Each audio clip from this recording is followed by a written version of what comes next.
Hey, what's going on guys? My name is Jake from today'siphone.com, and Apple finally announced the iPhone 5, so let's talk about it. Okay, so for once it seems like the rumors and leaks that everybody's been so obsessed with over the past few months has got it pretty much 100% right.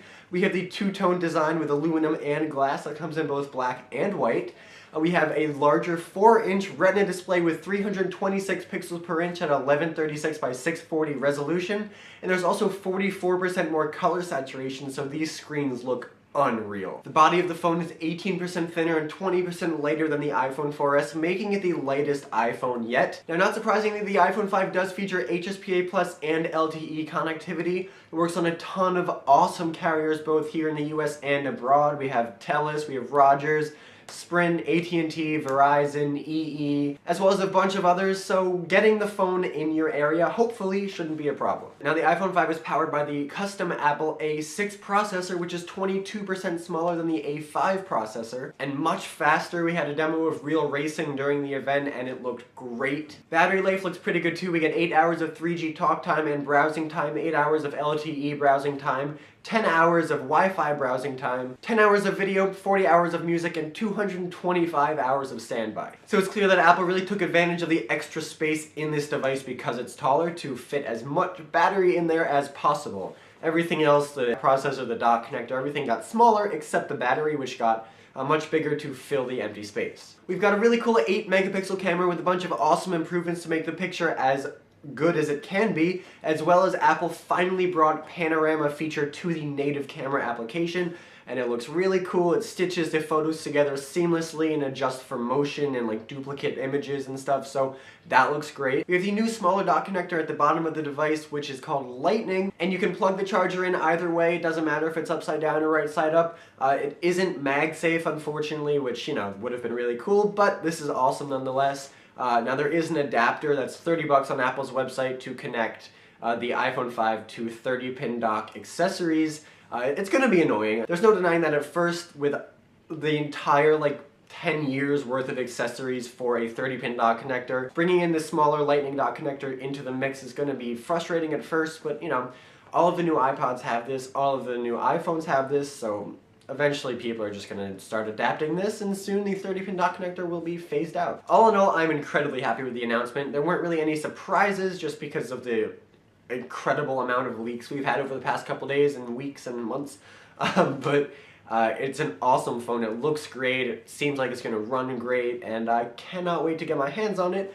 Which I will be able to do. Pre-order starts on September 14th, which is this Friday, and then the device ships, goes on sale in stores on September 21st in the US, Canada, UK, France, Australia, Japan, Hong Kong, and Singapore, and then there's a bunch of other countries that get the iPhone 5 on September 28th. It comes in 16 gigabytes, 32 gigabytes, and 64 gigabytes for $199, $299, and $399 respectively, with a new 2-year contract. Now, all of the other iPhone models have also dropped down to accommodate the iPhone 5, so the 4S is now available for $99, while the 4 is available for free, and the 3GS is nowhere to be found. Now, as we expected, new iPods were also announced at today's event, so there's a new iPod Touch and a new iPod Nano. Now, let's start with the Nano. Now, I really hated the previous generation iPod Nano, which was just like a tiny little square touchscreen. You know, the one that you could wear as a watch. The new iPod Nano looks to improve on this and is sort of like just a shrunken down iPod Touch. So it's got a widescreen multi-touch 2.5-inch display with a home button right underneath it. It's super thin at just 5.4 millimeters. Now, it doesn't have Wi-Fi connectivity, but it does have Bluetooth, an FM tuner, a pedometer, as well as the new Lightning connector at the bottom, just like the iPhone 5. Oh, and it comes in silver, black, purple, green, yellow, and blue. Now, the iPod Touch also got a very significant update. It now features the same 4-inch Retina display that the iPhone 5 features. It's rocking an A5 processor, which is going to give the device 7 times better graphics than its predecessor. It's got a 5 megapixel iSight camera with the same brand new awesome sapphire lens cover that the iPhone 5 has. It's got the panorama feature, it's got Siri, and it comes in silver, black, blue, yellow, and red. It's also got this really weird lanyard holder called the iPod Touch Loop. It's basically like this little silver button on the back that you can loop a lanyard onto.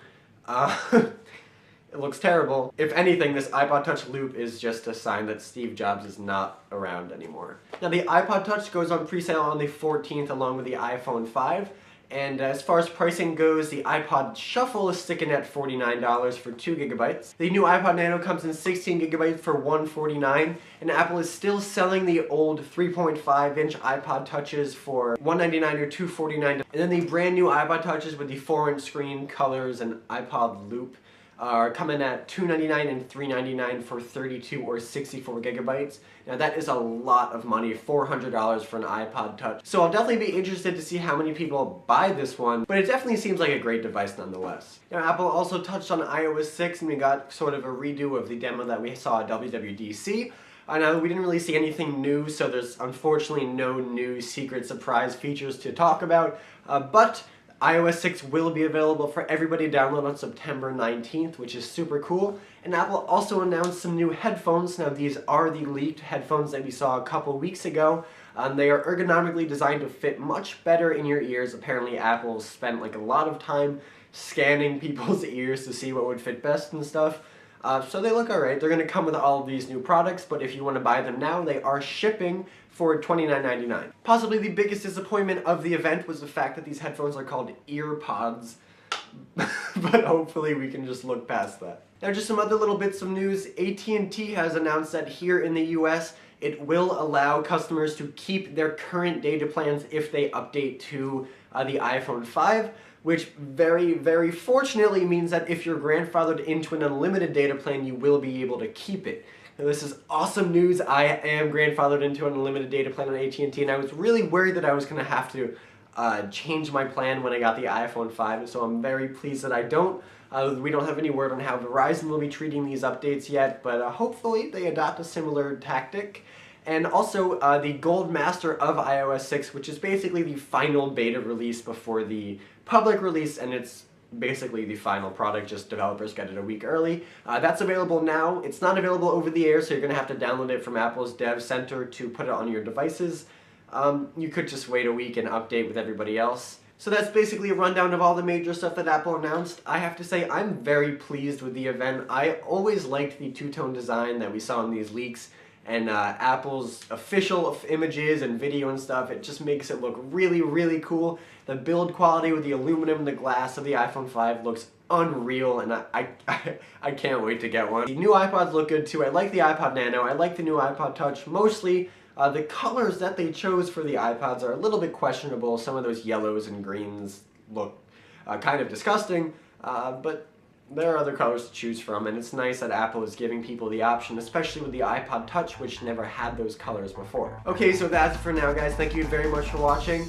Before we're going to leave with a question of the day, and that is, what are your thoughts on the event? What's your favorite new device? Do you like the design of the iPhone 5 and the new iPod Touches and Nanos? Is there a feature that you were really hoping to see that Apple didn't add to these new devices? Whatever you're feeling, let me know in the comment section down below or on Twitter at @TIP_Jake.